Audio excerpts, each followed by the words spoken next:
but it's a great pleasure for me to welcome you to Columbia Business School, Ken. And having just gotten to know you a little bit, I think it's going to be a fascinating discussion. And the way we'll run it is that we'll talk about some of the topics that we pre-discussed and then open it up in the second half of the discussion to questions from you folks, and we can have a discussion that way. But where I'd love to start is because, as Chen Chao said, you joined Amgen fairly early on in a sales role. It's a long way from there to being CEO of Daiichi Sankyo Inc. It's also 17 time zones between California and Daiichi Sankyo headquarters. Tell us a little bit about how you got from there to here. First, thank you so much for having me. It's a privilege. I really appreciate it. I started my career as a entry-level salesperson, and I actually started at a company called Beecham Pharmaceuticals. Before it was SmithKline Beecham, and then Glaxo. And I think I've had every single role between entry-level sales rep and COO or CEO of the company. The first promotion I ever got in my life was to a senior professional sales representative. But I've been a district manager, a regional manager. I've run business units in the US and Europe. I did an expat assignment, lived in Cambridge, England for 4 years, running the UK and Ireland for Amgen. And now at Daiichi Sankyo, I head up the global oncology business unit. So it's the biggest part of Daiichi Sankyo. Our goal is to become one of the leading oncology companies in the world. We're well on our way. Over my career, I've just had the privilege of working on a lot of incredible medicines. And for a commercial person, so I grew up on the commercial side, but to be a commercial person in biotech, pharmaceutical companies, you're in the room with PhDs, with MDs, and here you are in MBA, which is nice, but it's not the same thing. But to work with those people, to bring medicines to patients in oncology, in inflammation, medicines that truly, truly have changed the landscape of medicine, it is something that I never imagined when I was a sales rep. So I feel really, really blessed. Yeah. And did you plan this? Because oftentimes careers look quite planned as one goes through them and up to, how did it happen, and what were some of the main pivot points or inflection points for you? So anyone who tells you when they're 60 years old, and I'm over 60, that their life or their career went according to their plan, trust me, they are rewriting history, because that's not how it happened. I think, I'll tell you how I got into pharmaceuticals, and this kind of puts it in perspective. Literally out of college, I had 2 job offers. So my degree is in finance. 2 job offers. One was as a sales rep for a company called ADP, Automated Data Processing, selling payroll services to companies. Oh my God, that sounded torturous. Okay? The other job I got was with Beecham Pharmaceuticals. No one in my family is a physician. I didn't know there was such a thing as a pharmaceutical sales rep. The only reason I chose that job was because at the time I was driving around my family's old station wagon with wood panels on the side. You guys are too young to know what they are. It looked like I was driving a boat, and Beecham was offering me a company car. And that changed my life, right? It truly, truly did. And so I think, throughout your career, lots of doors will open. And, the advice that I would have is when a door opens, grab it, never look back. You'll make mistakes, but, you're always growing, you're always meeting different people. And, as long as you're hungry, even when it doesn't work out, it's going to work out because of how you approached it. And what were you remind me actually of a client and friend of mine who, he was CEO of an insurance company, And he was interviewed by the Wall Street Journal. And they said, well, what is your career advice? And he said, my best career advice is that you should go out and play in traffic. Yeah, yeah. I will tell you, in your life, there will be some pivotal moments. Some may be planned, some not. But I think the breakout moment in my career was the day that was also, I got the biggest kind of gut punch in my career. Can I tell the story? Go ahead. Yeah. Go ahead. So I was, at the time, vice president of marketing. I was at Amgen, and I had the opportunity to launch a couple of very successful drugs as the leader. And the next job, and for me, it's always been, I would have my eye on the next job, not 5 jobs, right? But the next job was heading up oncology for the company. And I will tell you to this day, that was my job. I was ready for it. I had earned it. The CEO, you know him, he called me into his office Friday afternoon. Just as a rule, if you get called into your bosses on a Friday afternoon or HR on Friday afternoon, that's not good, right? Monday is much better. It was Friday afternoon, and he said, hey, Ken, I know, you think I'm going to give you this job. And my heart sank, right? Because you know what's happening. And he said, I'm not going to give you this job. And of course, I went into, why? I've done this, I've launched this, I built this. He said, yeah, but Ken, can you name, and I was with Amgen maybe 14 years at the time, can you name the few people in this company that you have helped make them stars in the company? And I couldn't. I turned white because I was all about the business plan, all about the revenue, all about the profit. I was nothing about helping the people. So he hit me right between the eyes. He nailed me hard. And I was really lucky, though. He said, okay, but here's the deal. I'm not going to give you this job because you need to work through others. You need to be someone who helps others be successful. So I'm going to give you a job that you will fail unless you learn to work through others. And he said, okay, I'm going to make you managing director, head of the UK and Ireland for Amgen. At the time, different medicines, different healthcare system, different everything. My oldest daughter was in 7th grade. My second daughter was in 5th grade. My son was little. They loved it.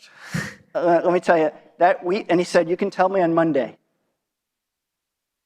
That weekend, that was the best sales job I ever did. And so I took my family from California to Cambridge, England. And you nailed it. They hated me when I took them. A few years later, they hated me when I took them back. But I will say, if you ever get the opportunity to go on an adventure like that with the people that you love, your family, please do it. 1, it'll be great for your career, but 2, it'll make your family so much closer. Driving on the other side of the road, I know it's the same language, but my wife is a critical care nurse from Brooklyn. It didn't sound like the same language to her. But today, our family's much closer, I think. Yeah. Terrific.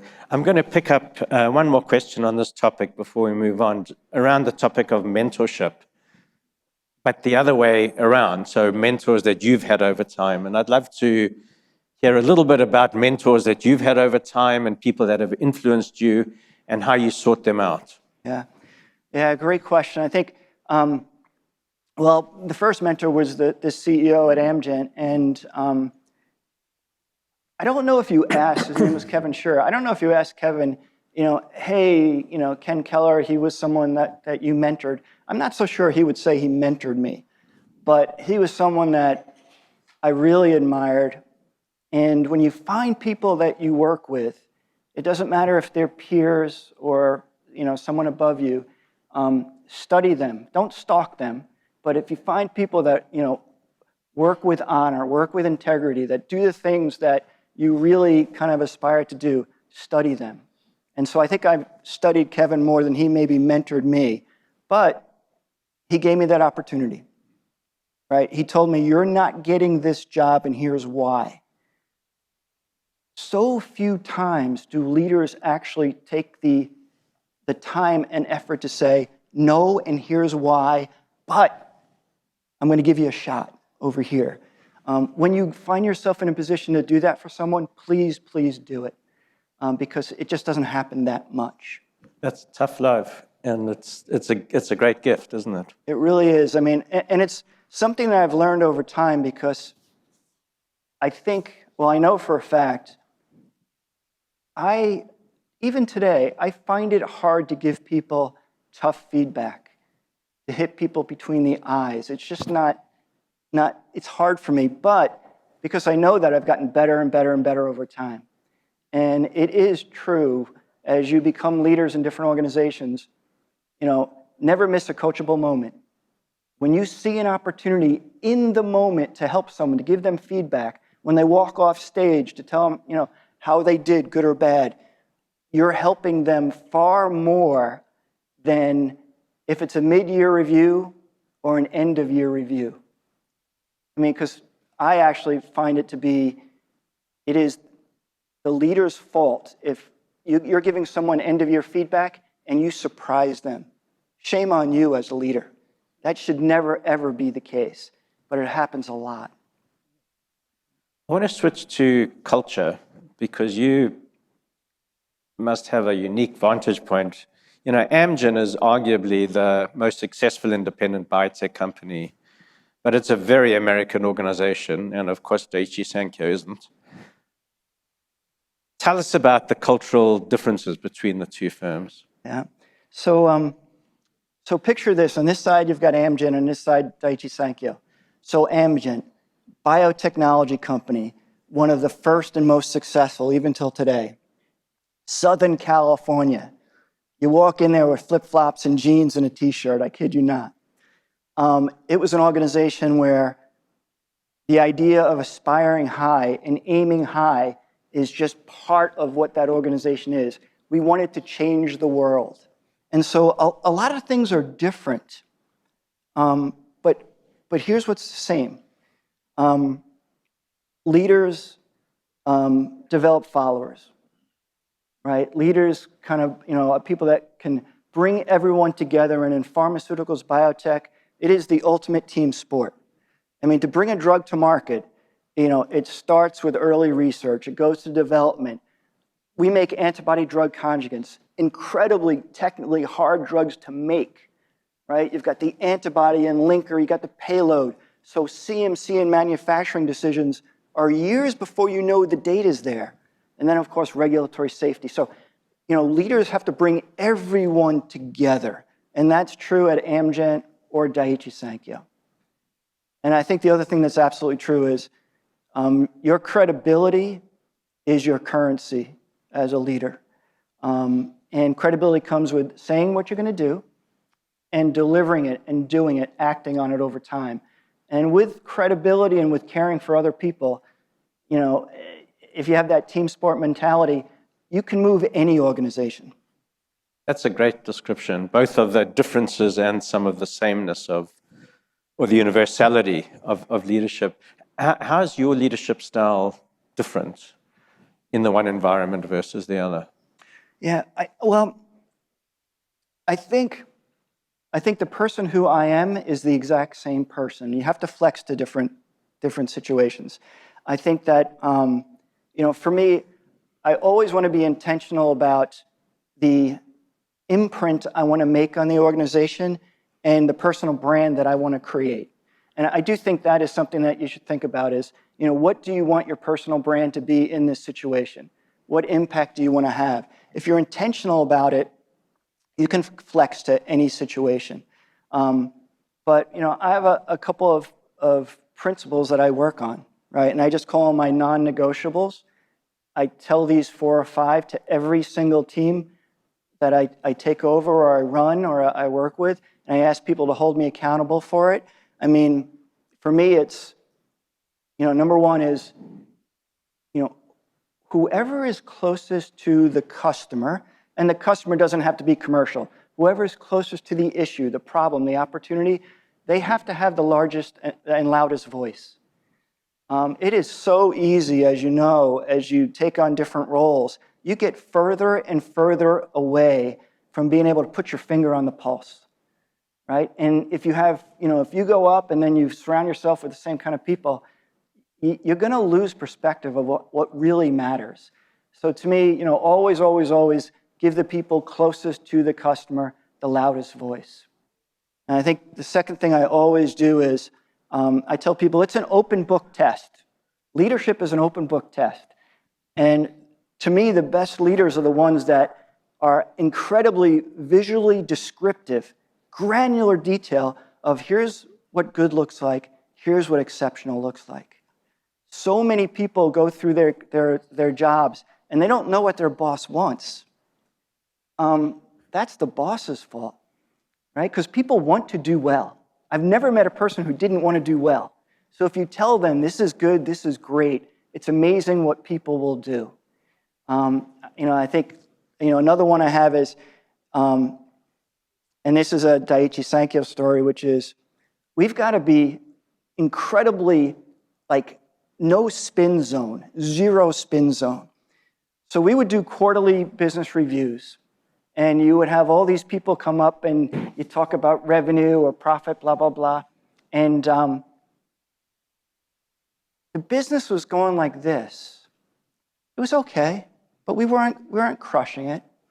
And yet everyone who stepped up, and we have, basically lights, red light, green light, yellow light. Our printers only printed green. Everybody was doing great, but the business was going nowhere, right? And so we have this thing which is, I want to see the red lights. I want to see the yellow lights. I want you to bring me in when there's smoke, not fire. Be brutally honest with each other. Because if you find yourself spinning each other, nothing good happens from that. So those are the couple of things I bring. That's great. That's such a universal lesson, that last one. Usually it's always green because people get punished whenever they present a yellow or red, so they learn that it's not. Yeah, and that's that is a Daiichi Sankyo thing, and I don't know if it's a Japanese thing or not. I've only worked for Daiichi Sankyo, but giving feedback's hard. Giving bad news is hard. Your word is your honor. When you say you're going to do something, you do it. That sounds great, but it's not all great, because it gets to what Peter just said, which is if delivering what I said is an absolute have to do, you will never, ever aim high. We spent so much time trying to negotiate what our revenue forecast is or how quickly we need to run a clinical trial because we don't want to disappoint. Hours, not even hours, weeks negotiating on what the right target is. What a waste of time, because everyone was afraid to fail. You got to get rid of that. If you're going to do great things, you've got to be willing to say, hey, aim high. If we get 80%, we're still going to be better off than aiming here. That's such a great lesson and so uncommon. It's interesting. Let's talk a bit about strategy, but if we've got time, I'm going to come back to culture, because oftentimes strategy and culture are opposite sides of the same coin. But you guys have done a evolution or a pivot from being a cardiovascular company to an oncology company. I'd be interested in understanding how that happened. Was it something that was thought through ahead of time? Was it something that was more opportunistic? You had great ADC candidates, and you decided that was where the opportunity was. So how deliberate was that? How deliberate was that? So if you can imagine, Daiichi Sankyo, one of the biggest pharma, Daiichi Sankyo, most people here are going, like, what is that, right? In Japan, it's a very well-known pharmaceutical company, one of the biggest. So today our market cap is about 40 billion. It peaked at about 65 billion. We can talk about that too. I'm getting there. But 100 years with focused on cardiovascular disease. If you can imagine, in cardiovascular disease, you are running a few major studies. Your pivotal studies there could take 5 years and 6,000 patients. That's how our company was built. So you don't make a lot of decisions quickly. Oncology is the opposite, right? We're running studies of 100 patients, 200 patients, 500 patients is a lot. We're running 28 different registrational trials right now, from 2 to 28. So it's a completely different world. And in oncology, things fail all the time. Most things fail. So this idea of failure, all of this kind of came into play. So what made us really, really do it? I got to tell you, sometimes it comes down to just a few people. And so in our labs in Shinagawa, Japan, we had a person named Dr. Akatsuma, and him and his lab, they talk about overnight successes, like 2 decades it took. To be an overnight success. Yeah, and he was working on, optimizing and making these ADCs better with the technology. ADCs have been around the first ADC was launched in the year 2000. Right? So in terms of pharmaceuticals, ADCs were hot in the 2000s, disappointed for 20 years. And so he worked in this lab kind of as a scut project kind of thing. But 3 things came together. One, our cardiovascular portfolio was drying up, so that created unbelievable urgency, right? Sometimes, you got to jump off of one ship to go to the other, okay? Second, our CEO at that time, George Nakayama, him and Akatsuma joined Daiichi Sankyo the same year. Remember I told you everyone joins? So they had a connection. And then we had no oncologists in Daiichi Sankyo. So they brought in an oncologist who basically went through the entire portfolio, and that person, his name was Antoine, that person put his finger on it and said, this has incredible potential. And so a company of 18,000 people, 3 people changed the fate of it. Yeah, and then you entered into pretty large collaborations with both Merck and AstraZeneca. Yeah. I mean, as my understanding is it's like $35 billion of partnership in total. I'm guessing that was a pretty controversial decision to be made. Incredibly. So we've got 2 partnerships on our first 5 ADCs. We've helped over 100,000 patients now, right? And I talk about revenue, but in the company, we talk about patients.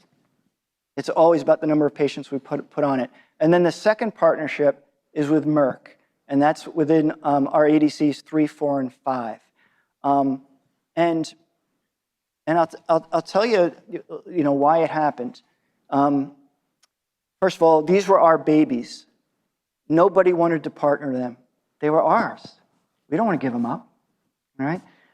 But when we looked at these drugs, we realized, and I'll talk about the Merck one more, we realized with these 3 drugs, we weren't going to be able to develop the drug and run enough studies in a certain amount of time to bring these medicines to patients.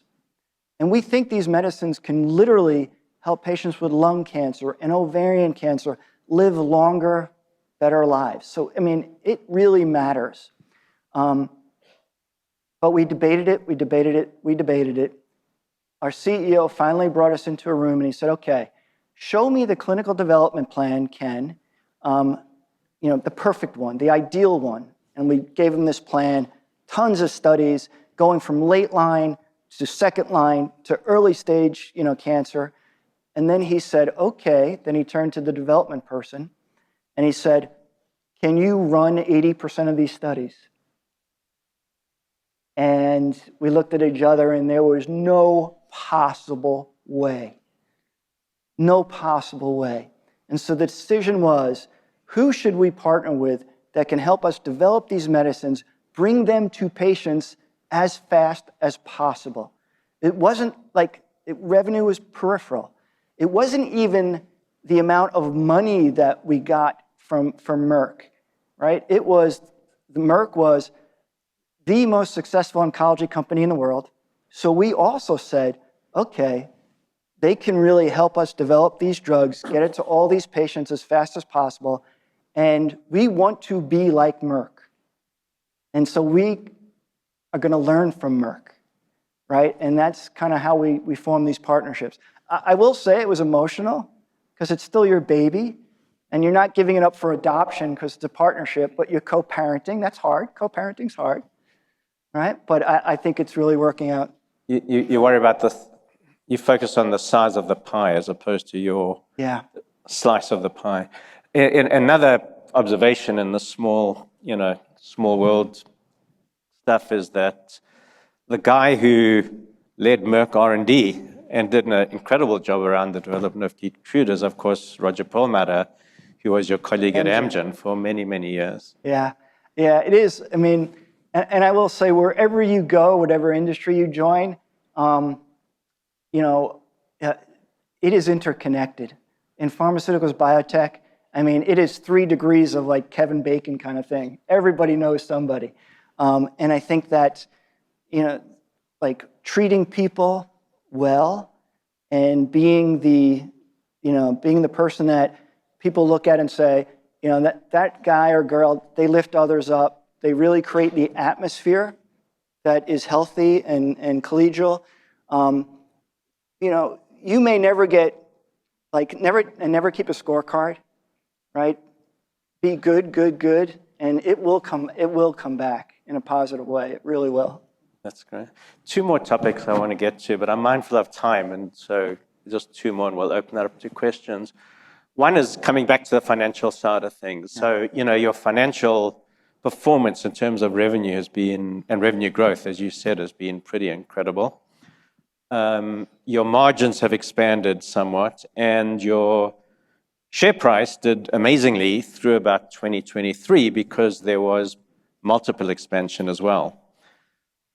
From 2023 through 2025, counteracting the revenue growth is being margin compression, which usually means, investors are losing some confidence in the future prospects of the organization. Yeah, you put your finger on it. So an incredible ride on the promise and then the delivery of ADCs, and our market cap went from 12 billion a decade ago to 67 billion peaked.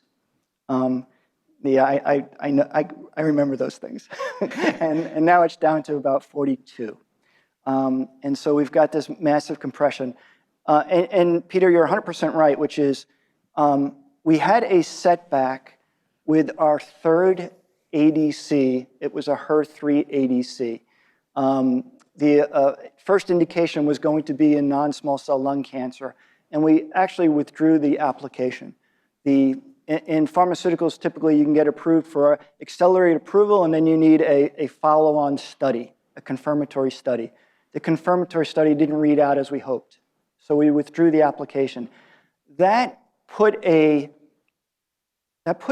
skepticism on, would Daiichi Sankyo and Merck and AZ be able to develop, a 3rd, a 4th, a 5th blockbuster? So a lot of skepticism. So right now we went from I trust you, I believe you, to show me.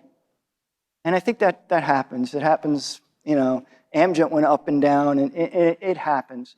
I think the good news is, our 2nd ADC, we just presented data at the European Society of Medical Oncology. This is a TROP2 ADC, and it was a pivotal study in something called triple-negative breast cancer. Probably it is the worst breast cancer you can have. 5-year overall survival is 14%. And it's the first trial that has ever shown a improvement in overall survival. Right? So I think we're going to have to show people, but I think we'll be able to do that. Obsessing over share price, yes, we have to do that. Our shareholders are our community. And obviously that matters, that matters. So you should be aware of it, you should be conscious of it, but in pharmaceuticals, it shouldn't change a lot what you do. Obviously you got to raise money, you got to do all those kind of things, but if you have the money, remember, you're doing clinical trials to try to prove a benefit where no other drug has ever done that before. So you're going to have setbacks. And I think if you understand that, you can kind of ride the emotion of thinking, I'm rich, I'm not rich. I'm rich, I'm not rich. That doesn't matter, right? It's what you're trying to do long term. And it's incredible to see the impact of these drugs on people and patients and the hope that it gives them and the extra years of life it gives them. It's 20 years ago, if you had HER2 positive metastatic breast cancer, that was a negative prognostic factor. That was considered, you're really, really unfortunate. Now, because of Daiichi Sankyo's medicines and other medicines, HER2 positive is no longer a negative prognostic factor. It's actually a positive one. And I will say, I look back, I can't imagine I would find so much joy selling payroll services for ADP. I just can't, right? What we do really, really makes a difference. And whatever you do, if you find something that you're making a positive impact on other people, I gotta tell you, you're gonna feel really good at night. I'm going to hold on my next question because I don't want to run out of time, although there's so many in my head. But let me open up to folks in the audience. I'm sure there are things on you. Yep. Yeah. And I think their mics, here's a mic. And see, this is a great, great partner. So thank you again for the inspiring speech. And so I'm commercial finance lead on the Daiichi Sankyo Alliance from the Merck side. So I want to say, Ken, ADCs are my babies, and I don't feel like I'm co-parenting it. I'm equally passionate about it. So Daiichi Sankyo is in this exciting space, right, of targeted therapy, where ADCs are going to bring innovative treatments to a lot of cancer types, such as small cell, which is aggressive, very poor prognosis. So it's very inspiring, and I'm truly passionate to be part of this alliance because of the treatment options it's going to bring to the patients. But I'm going to ask you a question that's slightly linked to the culture that you mentioned about, right? So there is great science, and you mentioned about bringing a lot of treatment options by joining hands with AstraZeneca and Merck. But equally, companies have different culture, ways of working, philosophies. How do you navigate through that? So did your experience in Amgen help you? So I'm just curious to know, how do you bring all these alliances together? Yeah, so great question. So forming an alliance that grows the pie, to use your words, is always the right thing to do, I believe. But we kid ourselves, when you partner with another company and you form an alliance, there is an alliance tax, right? It means more meetings. Like on your side, you've got to go through the Merck kind of approval process. We got to go through ours. So kind of saying it doesn't create more work is not true. Okay, so it does. But you enter it knowing that you're trying to achieve something that you could never, ever achieve by yourself. And I think that's the true north that you always got to do. And I think the second part of it is, from the very, very top of the house, you've got to set the norm. You've got to model more than ever before that this is, with us, it's a 50-50 partnership. Every decision is joint. The P&L is joint. And, we need to flex to each other. And, I think you've got to respect the culture and the norms of your partner. And what I tell my team, I don't know if we do it or not, but 50-50 doesn't matter, right? It really doesn't matter. Whatever is best for the brand, whatever is best for the brand is what we should do. So I hope we operate that way, or I try. Yes, thank you so much for that inspiring talk. I really learned a lot from you. My name is Xuanhan Kuo. I am one of a faculty member at medical school in neurology department. Sorry, not oncology or not cardiology.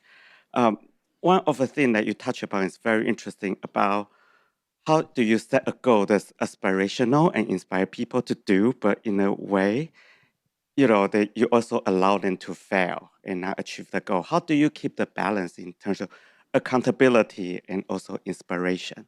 Yeah, super question, and very relevant to Daiichi Sankyo. So I said, there is a balance where I truly believe aiming high is something that every team should do.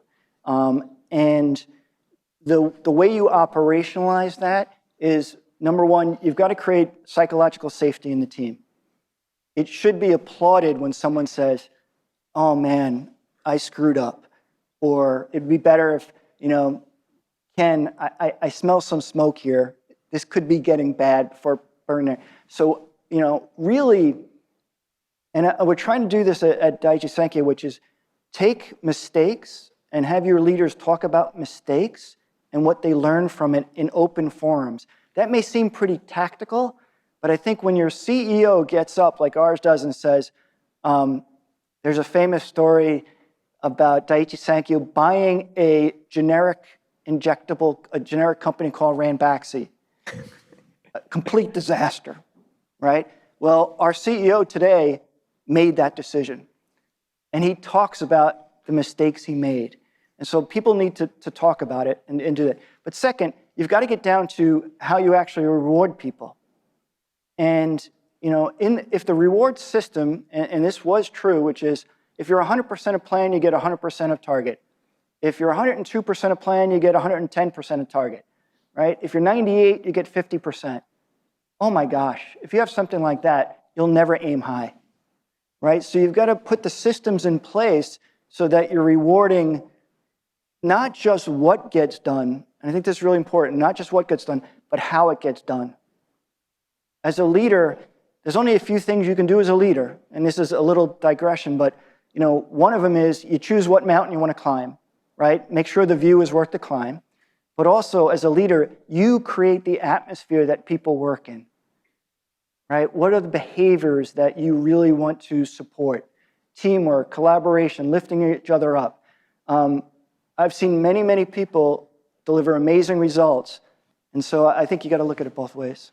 That's great, Ken. And you're very effectively making the earlier point about the link between strategy and culture, or the atmosphere, as you call it. But it reminds me of, I was thinking of it earlier, I forgot to mention, the company Lego had a very successful CEO who set about changing the culture because it wasn't effective and the company wasn't growing much. And the slogan he created was, he said, blame is not for failure.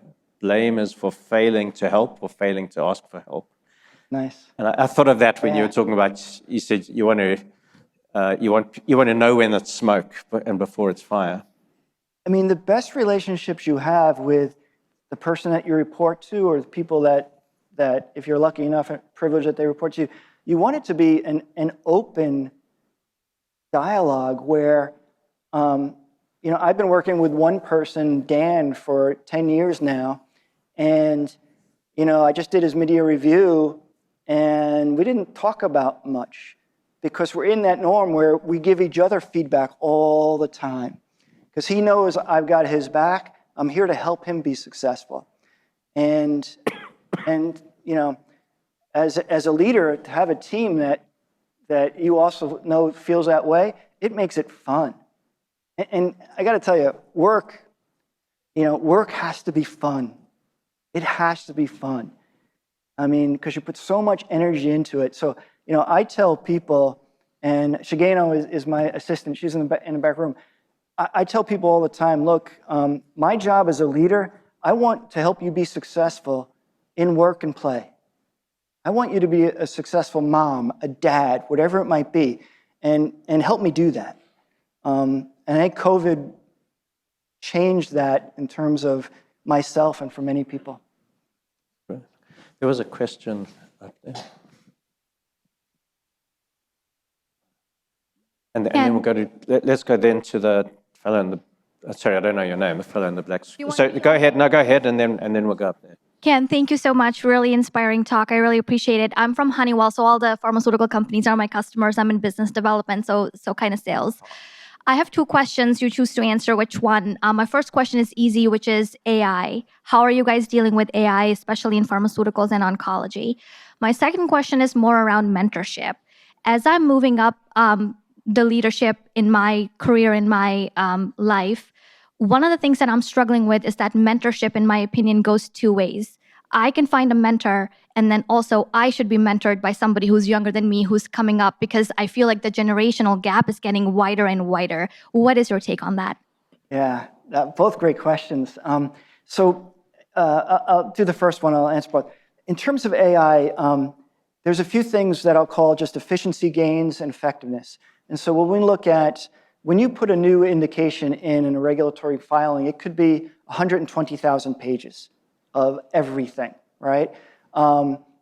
Through AI, we are basically consolidating that and bringing it to about 80% before people actually touch it. That's for a new indication, not a new drug. That's saving weeks and weeks and weeks. So that's really super practical. I think for me, the more interesting and the sexier part, I guess, would be, we're working with Merck and others to try to help identify those patients through biomarkers and digital pathology on who will most benefit from our medicines. I mean, if we can really make that work, instead of treating 50% of the patients and having a response rate of 20%, maybe you can get 10% of the patients with a response rate of 90%. To me, that's really practical. That would be amazing. I think that will be the future of oncology, certainly ADCs. And so that's the second part. I love the mentorship from younger people. I've got 3 adult children. When they talk to me, I should, but I think that's a great way to think about it. I mean, it is, this is an absolute truth. As you get, so I'm 63 years old. I haven't done the work in a long time. I do different kind of work, and I think you lose that over time unless you're purposeful about, being with those people that are actually getting the stuff done. And so I really like that. And I think I'll steal that from you. Yep. Thanks for a very inspiring talk. My name is Ritsu Kitagawa. I'm a PhD candidate in business economics here at CBS. So I have 2 questions about feedback. So first one is, so when it comes to corporate Japan, I think the way people do feedback is well characterized by the concept called sontaku, which means your boss never tells you what's right or what's wrong, but you have to infer it, and you have to guess it right, and you have to do it right. And so I think, and still there is some tacit communication or signs from your boss, but he or she is not really willing to tell you like directly, but you have to kind of guess it. And so do you sense any of this as a newbie? Half jokingly, you identified yourself as, and what's your take on that? And second question is, I also think the real feedback in Japan doesn't take place in the workplace, but it takes place in izakaya, so pubs. Do you agree with that? Do you think it's the case with Daiichi Sankyo as well? And what's your take on that? Great. I just got a little education. So I never heard the first concept before, but I 100% agree. For a long time, I would come back from Tokyo, I'd get a review, and I'd get a famous review, in my mind at least, is, I thought I had a great year, I thought everything was good, and my boss says, yes, Ken, I am very satisfied. That was it. Done. And I'm like, holy smokes. So it is absolutely true. I think, though, my boss now, Okazawa-san, before that, Manabe-san, before that, Nakayama-san, they know I'm a little needy, and I think maybe all Americans are needy in that way. I need to hear feedback, right? I need you to tell me, good, bad, and indifferent. And so I think they're flexing to me a little bit. So now I might get, I'm very, very, very satisfied. I think that's part of it. Yeah, look, Japan, and I think a lot of places are like this, but especially Japan, personal relationships matter, right? When you're in Japan, spending time going to dinner with people, right? If you drink, having a drink with them. If not, doesn't matter. Spending, time like that is an investment, and it's incredibly important. And one, they respect you for doing that. And I don't think they expect you to do it, but they respect you for doing it. Like, I know people who don't do it. I think, though, you do get a level of genuineness, and it really, really helps, and it builds over time, right? I mean, at Daiichi Sankyo, when we have a meeting, there are many times where if it's a formal meeting, everyone stands up until the CEO sits down, then everyone sits down, okay? And, you know, I would bring people to Japan, it would be very formal like that. And then when my people leave, it's like, hey, what are you doing? Everything good? You know, so there's a little bit of that as well. But I do think investing in getting to know people, their families, what's important to them outside of work, I think as a leader, that's your responsibility. You should do that. I think that's important. I think we're going to have to hold off on questions for now. Unfortunately, we're just about out of time. I just want to thank you so much. I think if I was thinking about where to go and work, you would have sold me. I'd want to come and work for you. You're a terrific leader. Come on, guys. Thanks so much, Ken. It was wonderful. Thank you. I appreciate it. My pleasure. Appreciate it.